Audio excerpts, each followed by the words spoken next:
Почитувани гледачи, добра вечер. Добре дојдовте во новото издание на Трета порта, политички магазин кој ви ги пренесува најновите случувања од светот на интернетот.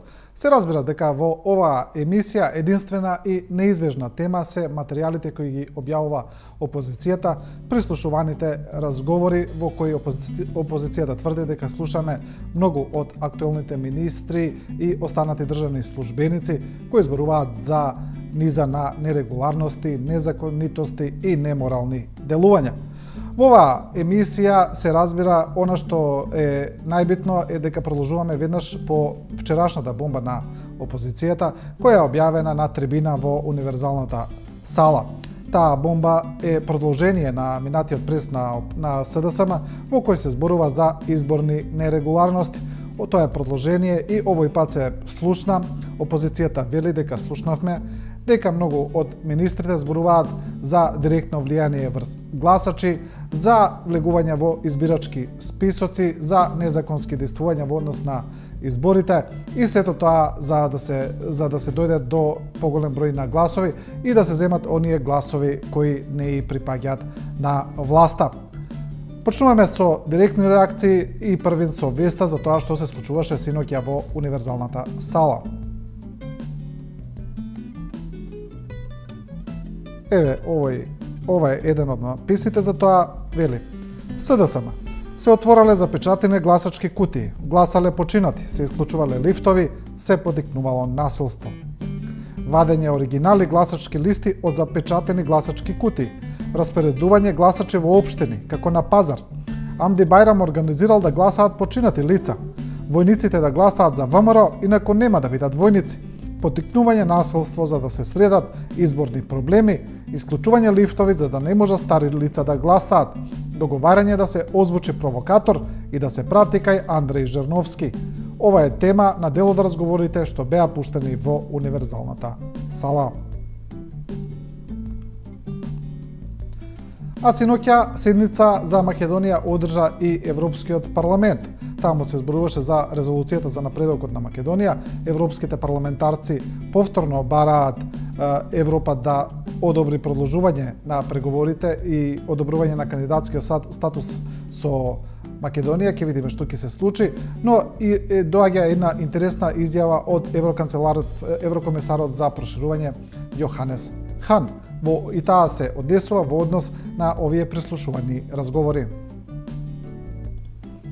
Хан сега вели: без оглед на изворот, тврдењата на Заев мора да се истражат.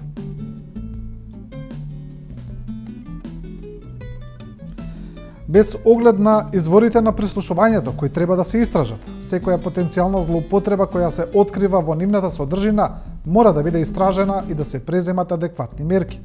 Особено ако нарушуваат такви фундаментални прашања како што се владењето на правото и поделбата на власта. Во период кога довербата во институциите е ниска, сите јавни личности мора да се однесуваат одговорно и да преземат одговорност за своите постапки. Тоа е пораката на Јоханес Хан. Оваа порака е симптоматична, бидејќи доаѓа во време кога во Македонија се развива една дебата, а таа дали е важна содржината на разговорите кои ги слуша јавноста или е поважно тоа кој преслушувал. Значи, пораката на еврокомесарот за проширување е дека содржината на разговорите и можните злоупотреби и криминални действија кои се наоѓаат во нив мора да бидат истражени и процесуирани од надлежните власти. А по последната трибина на СДСМ во Универзалната сала има огромни реакции на социјалните мрежи и тоа за повеќе теми. Ќе видиме некои дел од нив. Првин ќе ги видиме реакциите на Твитер заедницата. Еве, тука се на едно место собрани Твитер реакциите. Народ е македонски, сега си позакрепостен отколку во турско време, тоа е насловот. Малтретираат деца без родители и семејства на мртовци. До таму е. Ова е, значи, коментар кој се однесува во однос на разговорите, каде што опозицијата тврди дека министерот Милејана Киевски зборува со директорка на детски дом и бара децата без родители да гласаат за ВМРО ДПМН. Во нормална демократска држава, после денешните докази би излегле премиерот и пола министри би дале оставка и би молиле за помали казни. Деца без родители принудени да гласаат, одземање на пари од семејство на Тоше, смеење на стравот на луѓе, откази, палење кафеани. Не ви се допаѓа како ја кажуваат вестината, штета. Исклучете се да не го кочите стримот на 45.000 луѓе што не се по финесите. Мене најболje ми е кога на джандарот ќе му ја палат кафаната, ете така со едно кибриче. И ова е коментар на еден од разговорите, каде што се зборува дека на некој човек кој не бил послушен, дека треба да му се запали кафеаната. И ќе завршиме со еден коментар кој предизвика најмногу реакции, генерално тоа е кога се зборува за семејството на починатиот Тоше Проецки. Не е небо ова што ви нудат, не е сонце злато што свети, ако може би го продале Бога, на нив само еден ќе им суди. И ќе се навратиме во текот на емисијата повторно за случувањата околу Тоше Проецки, а ова се генералните реакции на Твитер заедницата по последните бомби на Зоран Заев. А во еден од разговорите се слуша како шефот на управата за безбедност и контраразузнавање зборува со лидерот на ДПА Мендух Тачи, така вели опозицијата, каде што Тачи изразува подготвеност да помогне на него за било што, било кога и како што вели опозицијата, Тачи вели ако треба и до смрт. Таму се слуша и друг разговор, каде што шефот на УБК Сашо Мијалков од Мендух Тачи бара неговата партија во Државната изборна комисија да гласа за поништување на избирачки места и потоа се слуша како Мендух Тачи на член на избирачката комисија СДСМ вели на Бедредин Ибраими му го наредува тоа, пошто тоа се изгласува. Има доста реакции околу ова, почнуваме со аналитичарот Арсим Зеколи.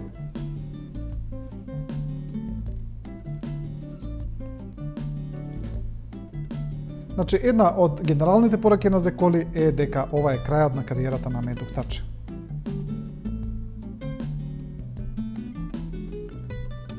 Едноставно одвратна е тековната славеничка дволичност на Дои за сервилноста на Мендух Тачи кон Сашо Мијалков, дори би кажал дека цинизмот на доистите го надминува резилот на ДПА. Мендух Тачи синоќа ја заврши својата кариера како и секој политичар неспособен да разбере кој е моментот кога треба да стапне и кога треба да се симне од политичката сцена. Но кога од политичката извршна хиерархија на ДОИ ја освојува власта преку војна во која се убиени стотици албанци и македонци, внесува непремослива омраза помеѓу двете заедници само за да биде на власт, кога овој човек, Муса Џафери, се простира сервилно пред шефот на службите и без трунка срам договара антидемократски договори, не е потребно да сте премногу паметни за да разберете дека криминалот и сервилноста на ДОИ е барем 7 пати поголема од онаа на ДПА. Тоа го вели Арсим Зеколи. А главниот и одговорен уредник на телевизијата Алсат има интересен коментар за Тачи. Зекири вели: Мијалков гале нема, има кој да го брани до смрт. Ама кој ќе го брани неговиот бранител? Прашање е сега. И ќе видиме тука дел од коментарите. Гоци со кумени куршуми и електрични неутрализатори ќе го бранат Тачи и брачето на Мијалков.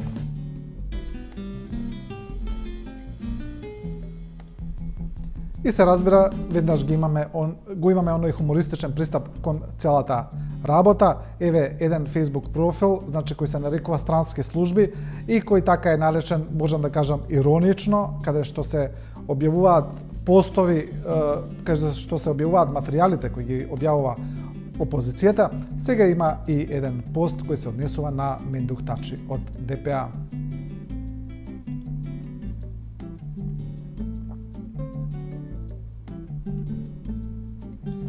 Еве каква мајца носи Тачи војвода кога оди на средби во Сушико. И како што може да видите, на мајцата пишува смрт или смрт.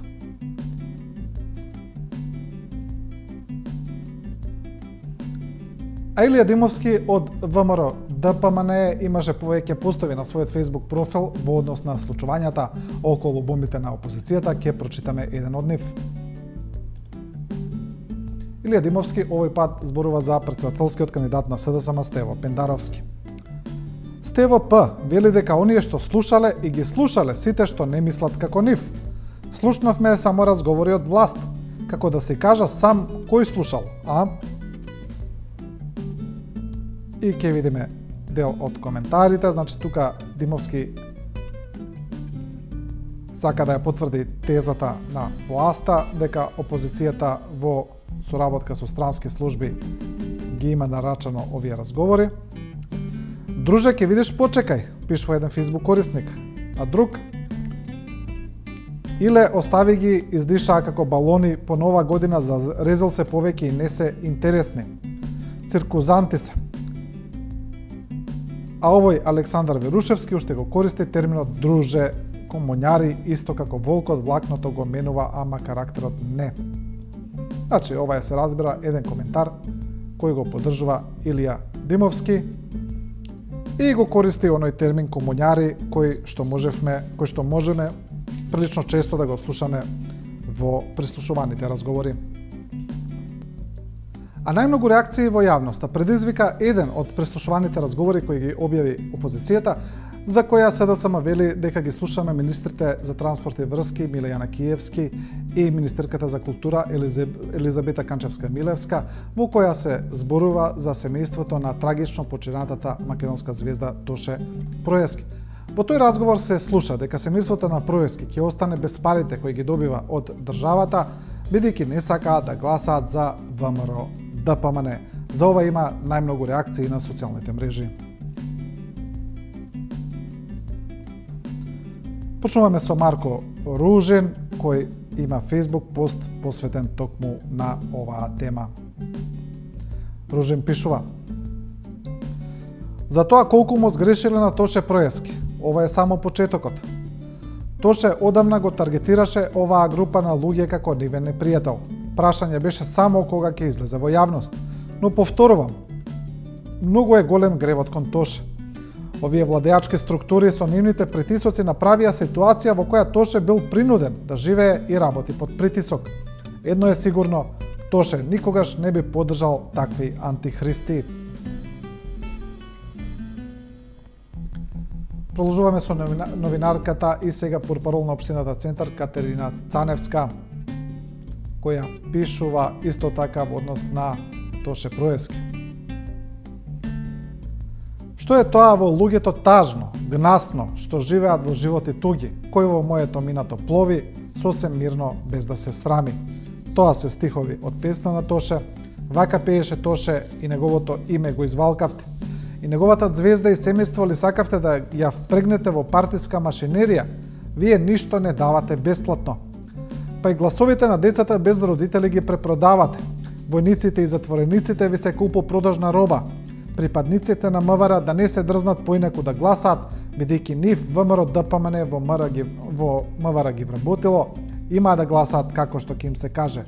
Правда, транспорт, управен суд се нивни партиски келии и штабови. Тоа го пишува Катерина Цаневска, а министерката за култура Елизабета Канчевска-Милевска се огласи на својот Facebook профил по однос на обвинувањата за семејството на Тоше Проески. Елизабета Канчевска-Милевска вели се политизира и валка името на Тоше Проески.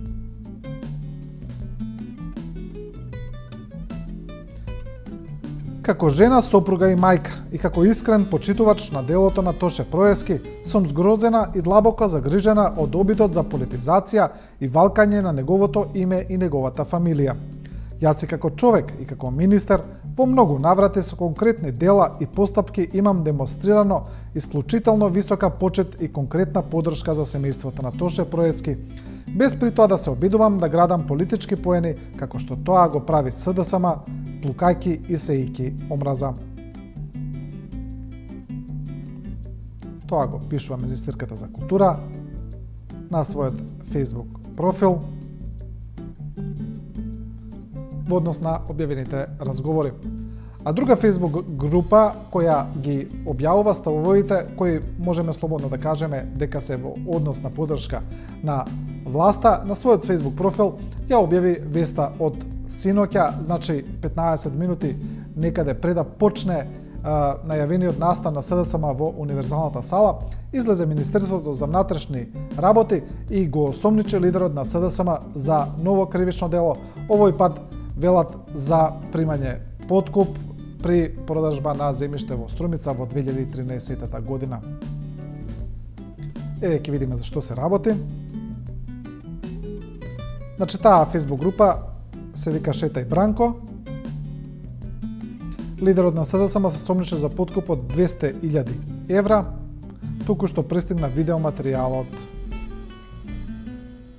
Значи, тука се работи за продажба на земјиште во Струмица за пари кои на Заев му биле понудени како подкуп и сведокот вели дека прифатил иако парите не ги земал. А лидерот на СДСМ на вчерашниот настап зборуваше и за ова. Тој вели дека има бизнисмен од Струмица кој цела година се обидувал да му дае подкуп, но дека тоа не му успеало. Овој пат Зоран Заев го прозва и по име и по презиме тој човек и го праша дали му е срам од своите постапки. Ќе видиме дел од овој материјал. Значи, еве еден од објавените написи за тоа. Значи, Заев тука вика: сакаа да ме наместат како Љубе, а провокатор беше бизнисмен од Струмица.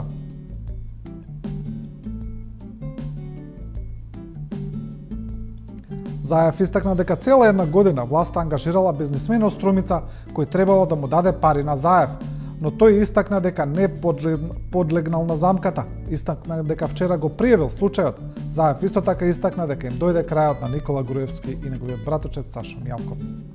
Добро, тоа е дел од политичкиот говор.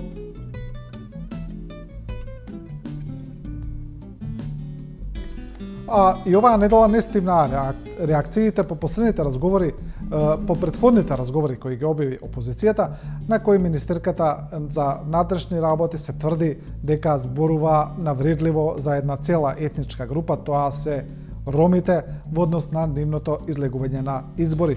За ова имаше многу реакции. Се изјаснија многу партии кои ги представуваат ромите во Република Македонија, се изјаснија невладини организации од поширок аспект, се изјаснија невладини активисти, пратени се и писма до министерката Јангуловска, а и побарана е низина оставка, а партијата ЦЕР поднесе и кривична пријава до министерката. Овој пат ќе видиме дел од реакциите на познатата македонска звезда Есма Реджепова, која мора да кажеме дека е советник на ВМРО ДПМН во Советот на град Скопје, но овој пат Реджепова вели дека е шокирана од она што го слушнала, ако тоа е вистина. Насловот е: Есма Реджепова: јас се срамам од изјавите на Јанкуловска. Срамно е. Јас многу се срамам од таа нејзина изјава и срам е да ја сретнам министерката Јанкуловска. Јас сум достоинствена жена и кога би се сретнала со неа, не знам како би реагирала, освен што место неа јас би се засрамила. Иако искрено, се уште не сум сигурна дали преслушувањето е вистина или не. Бев одсутна од земјата и не знам што се случувало. Ако се потврди дека е вистина, тогаш тоа е голем минус за министерката. Кој може некого да го фати за уши и со сила да го натера нешто да направи, тоа не е убаво, вели Есма.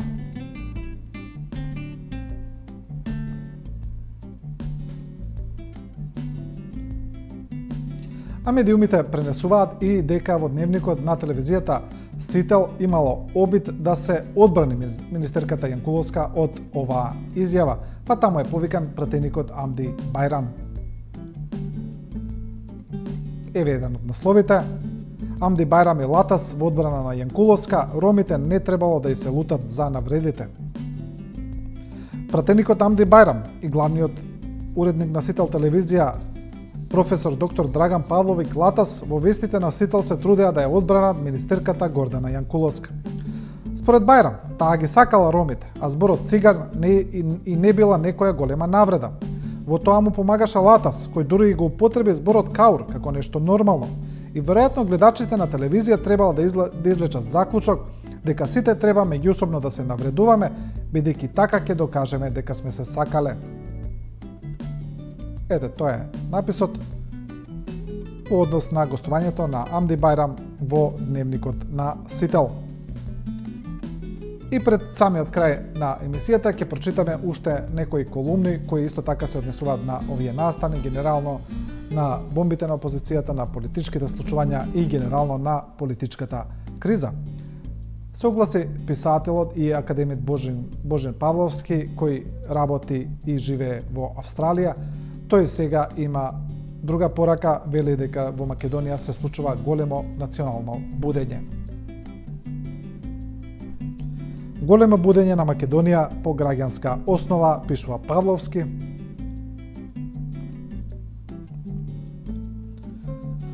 Овде премиерот на неголемата држава, Нов Јужен Велс, си поднесе оставка само затоа што зател подарок, едно шише скапо вино.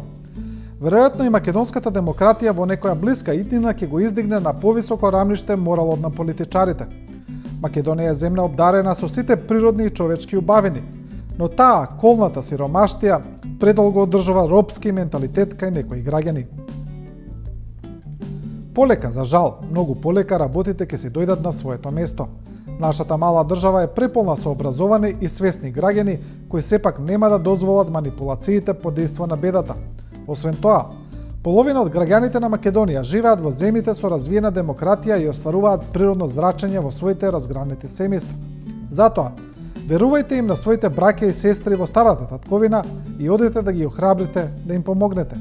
Верно ќе се чувствувате како дома. Тој е повикот на Божен Павловски до македонските иселеници да им помогнат на македонците во Македонија. Големо будење на Македонија по граѓанска основа, пишува Павловски, а новинарот Бранко Гировски напиша една колумна која се однесува на наблюдувачите на изборите.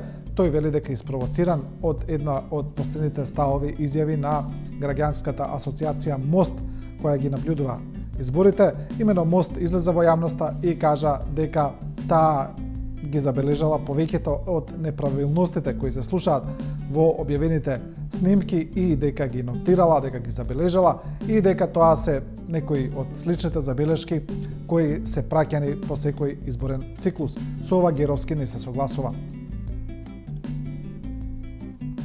Геровски пишу: наблюдувачите на изборите се посрамотија.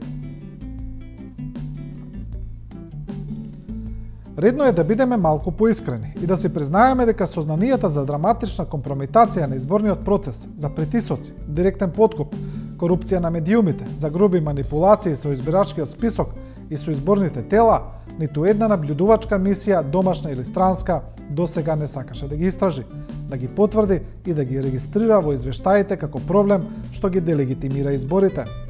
Исклучок можеби е Цивил, организација која располага со многу поскромни ресурси од Мост.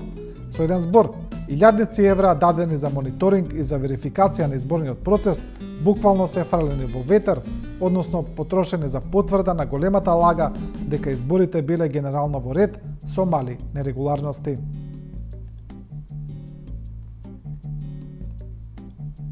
Тоа го пишува Геровски. И емисијата ќе ја завршиме со колумнистот Тимчо Муцунски, кој па генерално ги брани позициите на власта и овој пат е така. Муцунски пишува дека треба да се има верба во институциите во вакви моменти. Така му и насловот на колумната. Решението на секој проблем е неопходно да се бара преку диалог. Политичарите во која било држава во светот имаат примарна одговорност да водат сметка за заштита на државните и националните интереси и на интересите на граѓаните и во наведениот контекст би требало да изразат силна почит кон уставно-правниот поредок на државата и нејзините легални и демократски институции. Барањата за вон институционално решение на било кој политички или системски проблем најчесто и вообичаено го намалува угледот на државата, произведува несигурност кај населението, носи сериозни безбедносни ризици, го зголемува некомерцијалниот ризик, создава непотребни финансиски трошоци, ја намалува продуктивност и економската ефикасност на вработените и го менува расположението во сите сегменти на општествено живење. Тоа го пишува Тимчо Муцунски во колумната Верба во институциите. А почитувани гледачи, ова е последен материјал во ова трета порта, целосно посветена на аферите кои ги објавува опозицијата на така наречените бомби на Зоран Заев. Трета порта следете ја секоја среда во 19 часот и 15 минути. Не го заборавајте и Facebook профилот на Трета порта, каде што можете да ги оставите и вашите коментари. Тука исто така и нашето мото, дека ние не ви кажуваме како да размислувате, туку ви ја прикажуваме големата слика, заклучоци донесете сами. До тогаш останете и со програмата на 24 вести.